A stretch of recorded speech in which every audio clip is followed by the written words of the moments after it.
Welcome, Anise, Gisele.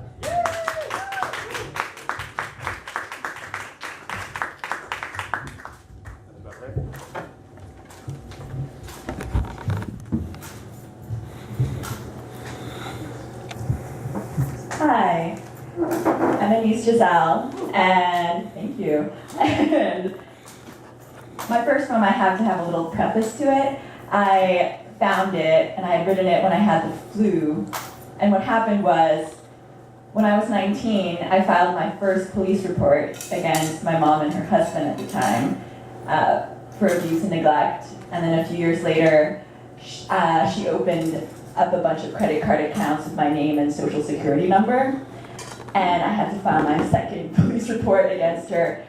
And the first time both times were really hard, because it was this big betrayal in my family, and even my little sister was pissed about it, both times.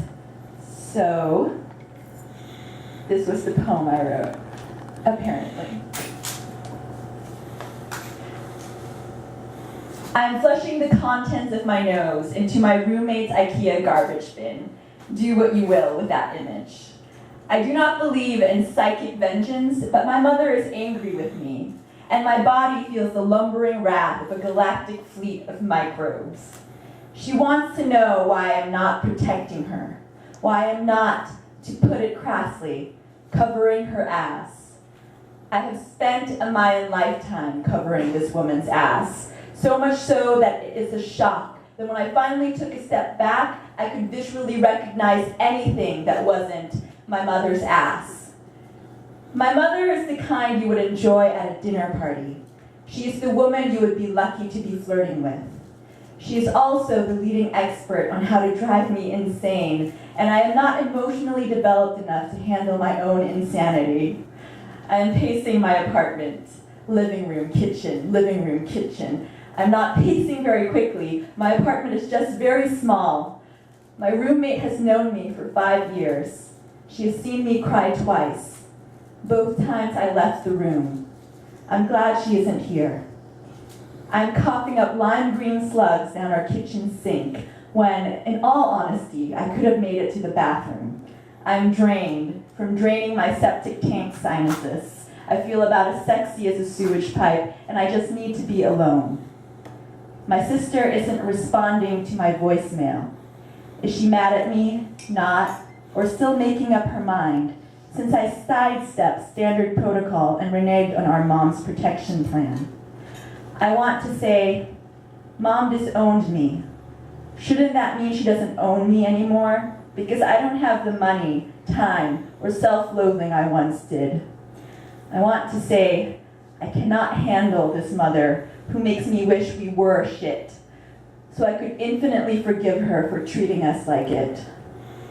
But I also want to give my sister a way out, because our mother is thunder, and it is so lonely without her. I want to say, you can hate me. File me under family who traumatize you. Crucify me with them, though I am afraid of their company. Woo!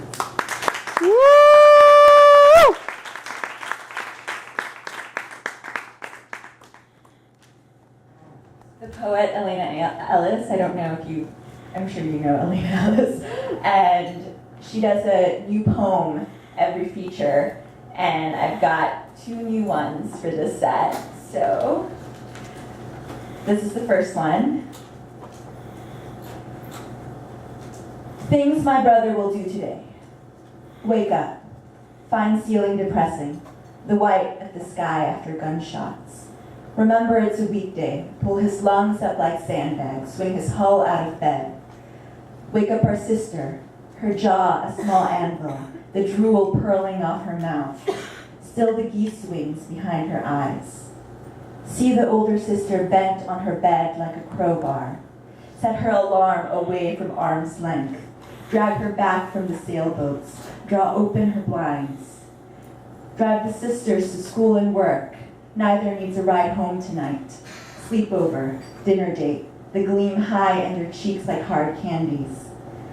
Pull in at Safeway.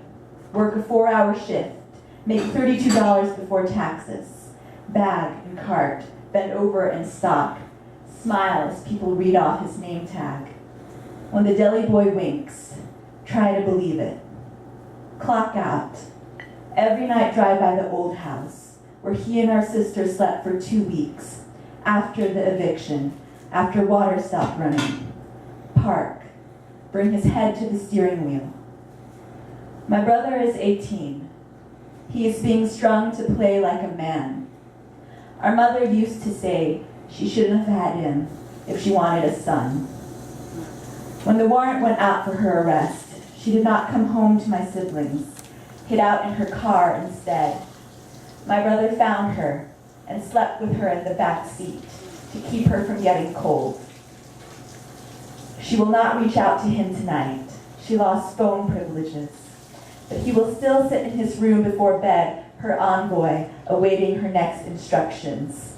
Email her boyfriend, pretend to be her, beg him to wait, clean out her office, explain to the landlord there will be no payments for back rent, prostrate himself, unsheath the orchestra, ring the chimes to the key of bolts lying closed, peel down the wallpaper, infest the bed, uncover his spine like a tread mark. Be a good boy, be good. Be a good boy, be good. Be a good boy, be good, son.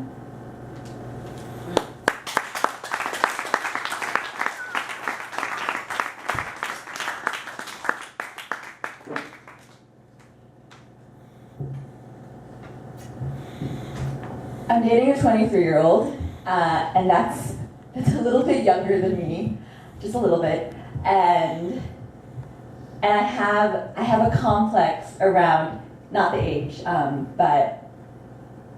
but being good enough, which is hard to admit because I am all strong, powerful, feminist. Oh God, am I good enough for this guy? and this poem is kind of about that. Prayer for a 23-year-old. He makes more in an hour than I get in food stamps for a month. Could overpower me in any kind of fight by 7 inches and 70 pounds. His last girlfriend was an Amazon Barbie, and he makes the girl at the cheese counter forget I am there just by turning to face her. He laughs when I tell him he is young. Still, he clasps my rib cage together and looks away when I say he can hit me. Still brings me in to kiss the down on my scalp, says, I would never cheat on you. His mouth on my neck makes me forget all about the fathers, and the jackals in my chest stop at his palm against my sternum. He kisses my collarbone like it's safety. It is a roof ledge. I want to warn him. I am not a stopping point. I am a sideshow. Here is the prayer. Have there be a better girl. Have them meet at a bookstore, a shooting range, a car crash. Have her lure his gaze in from her ass winding upwards. He will not be prepared. Her hands will draw him in like kettle steam. Her mouth sputter like a faucet of laughter. Have her not be my stock of woman. Booby shards, bear trap lashes, and beehive thighs. The women who shapeshift to accordion spines and twist on ankles for honey and coins. God, grant me no power in this one regard. May I not keep him past my luck. May he be the person someone wakes up to on a low bed every morning. May her shoulder blades sink at his touch, both bare-skinned and gray light. May her lips always seize his back in half-sleep, unsure. Because he is the kind of gentle that stabs me with uncertainty, that there could be more and more and more. Woo!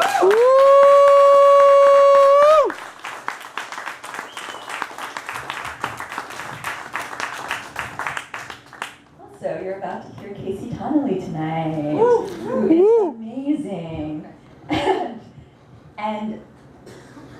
And you're going to love their poetry, but also they're an incredible person off stage. So I always feel like that helps me really enjoy a poet when I know that they're just a good person. And we'll do a tiny little happy one before Casey, just to clear the stage. He will tell you he loves you when you are in bed together. You will feel underdressed for the occasion. No one has ever meant it like he does. Like your body is an unswept ballroom and your ribcage hangs like a small chandelier. When you know you are jeweled only with bullet casings and alarm signals. You are not the right girl for this situation. You will say nothing back to him, and it will get awkward. He will say he wished he didn't care if you felt the same way. He will look afraid for the second time since you met him. You have never seen a man afraid before him. Realize then there is no more silence to unspool. You can see clock hands in the spokes of his eyes. They are ticking down to your arrival.